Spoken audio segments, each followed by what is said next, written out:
बहस कर रहे हैं हम आज की बड़ी खबर पर। एबीपी लाइव में बड़ी खबर, यूपी के ADG law and order Arun Kumar छुट्टी पर चले गए। क्या पुलिस पर दबाव बना रही है समाजवादी पार्टी सरकार? ये सवाल है। यूपी सरकार पुलिस को क्या काम करने नहीं दे रही है? हमारे साथ मीनाक्षी लेखी जी रहेंगी बीजेपी से, और उनके सामने हैं राजन सिंह राणा साहब समाजवादी पार्टी से। राणा साहब, छुट्टी पर चले गए एडीजी लॉ एंड ऑर्डर, गिरफ्तारियां नहीं करने दे रहे क्या आप पुलिस को?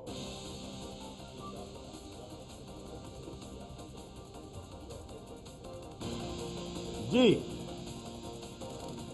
जी, ये बात कहां से आई? ये फर्जी बातें कहां से चल रही हैं? इस तरह की तो कोई हमारी मंशा नहीं है। हमारी सरकार तो सुरक्षा के प्रति प्रतिबद्ध है, और इस तरह की जो बातें चली हैं ये बहुत ही अफसोसजनक है।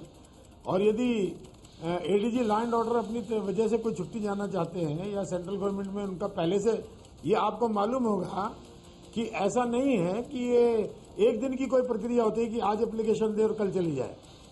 उन्होंने पहले से अप्लाई कर रखा होगा और उसकी परमिशन आई होगी।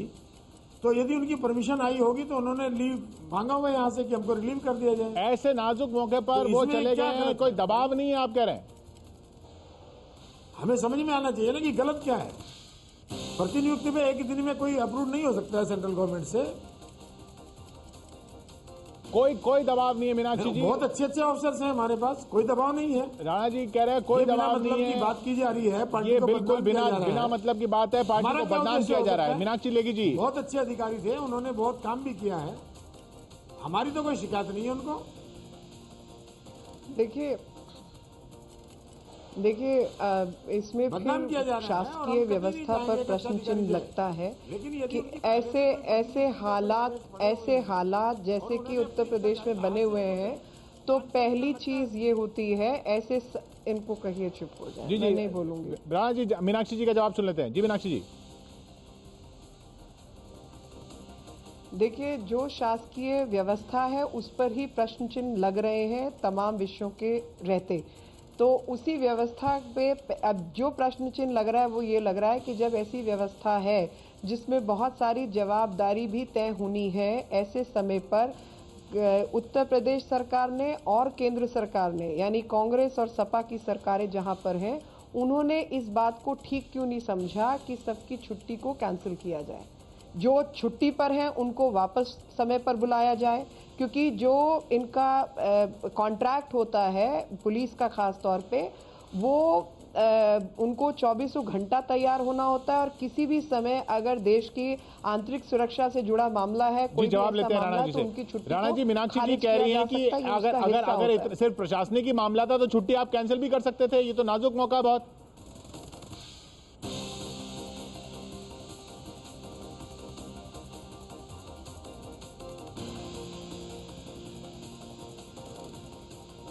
नहीं, हमारे पास बहुत काबिल अधिकारी हैं। और दूसरी बात मैं ये कहना चाहूंगा पूरी देश की जनता से और प्रदेश के नागरिकों से कि ये मुजफ्फरनगर का जो कांड है, ये कोई इनकी भारतीय जनता पार्टी का जो मुखौटा है वो कुछ और है, और जो मंशा है वो कुछ और है। इन्होंने सबसे पहले दंगे की शुरुआत देवबंद, जो कि पूरी दुनिया में दीनी इदारे जहाँ पे हैं, बहुत बड़ी बड़ी इस्लामिक यूनिवर्सिटीज हैं, इन्होंने पहले वहां का माहौल खराब किया। 7 तारीख को हिंदू पंचायत की, फिर 11 जुलाई को हिंदू पंचायत की, फिर 7 सितंबर को हिंदू महापंचायत की, फिर हिंदू धर्म संसद की वहां पे देवबंद में। देवबंद का क्या औचित्य है धर्म संसद करने का? क्या वाराणसी में नहीं की जा सकती? क्या इलाहाबाद में नहीं की जा सकती? ये देश को गुमराह कर रहे हैं, देश में अराजकता फैलाना चाहते हैं, सांप्रदायिकता की आग में देश को झोंकना चाहते हैं। और ये कितने कानून का पालन करने वाले हैं, ये इससे सुस्पष्ट है कि जब ये सुप्रीम कोर्ट के आदेश उनसे जवाब तो लेंगे राणा साहब, लेकिन जो आप पर सवाल है उनसे जवाब लेंगे, लेकिन आप पर जो सवाल है उनका भी तो जवाब दीजिए। क्या यकीन किया जा सकता? चलिए, मैं मीनाक्षी जी से जवाब लेता हूँ। मीनाक्षी हो रही है उत्तर प्रदेश से। मीनाक्षी जी, कल उमा भारती जी ने भी कहा कि गिरफ्तारी होगी तो अखिलेश सरकार को भुगतना पड़ेगा नतीजा। ये रवैया कैसे हो सकता है एक जिम्मेदार पार्टी का? नहीं, ये रवैया इसलिए हो सकता है कि जो उत्तर प्रदेश सरकार है उसका इतिहास है 35 ऑन रिकॉर्ड दंगों का, और वो 35 दंगे पिछले 1.5 साल में हुए। एक माहौल ऐसा देश में बनाया गया, खासतौर पे उत्तर प्रदेश के अंदर और तमाम कांग्रेस शासित प्रदेशों में, जिसमें केरला, आंध्र प्रदेश, राजस्थान भी ऊपर के नंबर पर शामिल हैं, कि एक माइनॉरिटी कम्युनिटी के लोग जो मर्जी करके निकल जाएं। और मेरा ये बिल्कुल मानना है कि माइनॉरिटी हो या मेजॉरिटी, जो भी देश के कानून का उल्लंघन करे, देश के कानून को एक तरीके से उनके सामने उनसे डील करना चाहिए, क्योंकि सांप्रदायिक और असांप्रदायिक, मैं वही आरोप की तो बात कर रही हूं भाई साहब, मेरे को बात पूरी करने दीजिए कि 30 तारीख जब भी बात होती है तो मुझे मीडिया से और सपा और कांग्रेस वालों से एक ही प्रश्न पूछना है कि आप इसमें 7 लड़कियों के जो रेप हुए जनवरी से लेकर अगस्त के बीच में, जहां आसाराम को आप 7 महीने और 7 दिन चलाते हैं,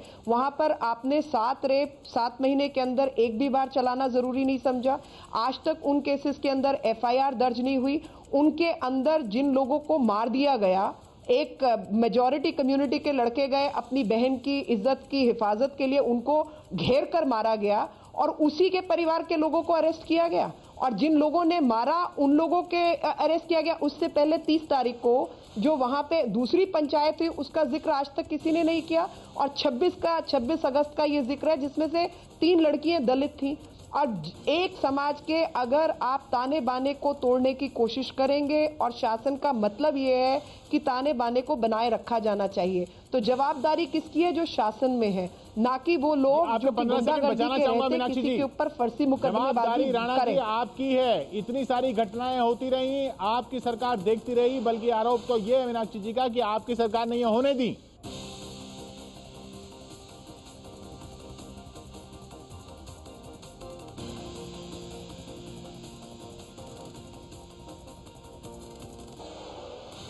मैं बिल्कुल सुस्पष्ट करना चाहूंगा कि हिंदुस्तान के इतिहास में पहली बार उत्तर प्रदेश सरकार ने जैसे ही वायलेंस ज्यादा बढ़ा है, आर्मी डिप्लॉय की है पहली बार।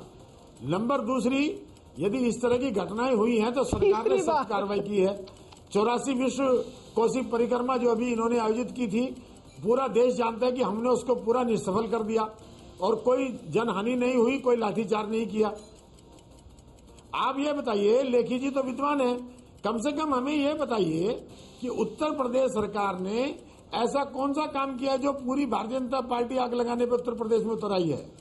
कम से कम हमें समझ में तो आए। यदि गुजरात में मास किलिंग हुई है, हजारों लोग मारे गए, बेगुनाह लोग, छोटे छोटे मासूम बच्चे मारे गए, 2002 पर बार-बार बहस होती है, अभी मुजफ्फरनगर की बात है। इनकी पार्टी के राष्ट्रीय नेता, राष्ट्रीय अध्यक्ष, नहीं, जो सर्व गुण संपन्न, वो जायज नहीं ठहरा सकते नेता के रूप में, उस बिना पर आप जायज नहीं ठहरा सकते आज की हिंसा को कि देश के ऊपर कलंक है। नारायण जी आपके पास लौटूंगा। मीनाक्षी जी का जवाब ले लेते हैं। मीनाक्षी जी, ये 84 कोसी परिक्रमा, उमा भारती जी का ये कल कह देना, ये सब दर्शा रहा है कि आपका रुख भी तो वही बना हुआ है, आप भी चाह रहे हैं कि माहौल बिगड़ता ही रहे। ये बिल्कुल शर्म की बात है कि जो लोगों के साथ खड़े हुए दिखे, जो इस समय प्रताड़ित वर्ग है।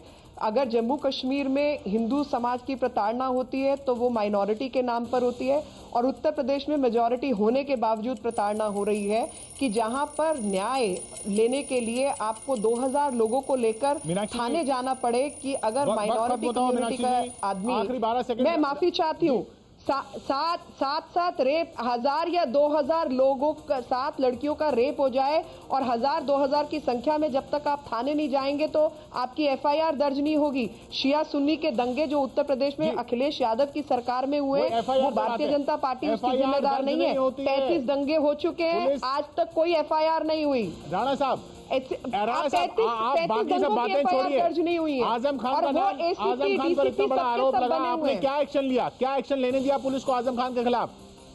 इतना बड़ा आरोप लगा।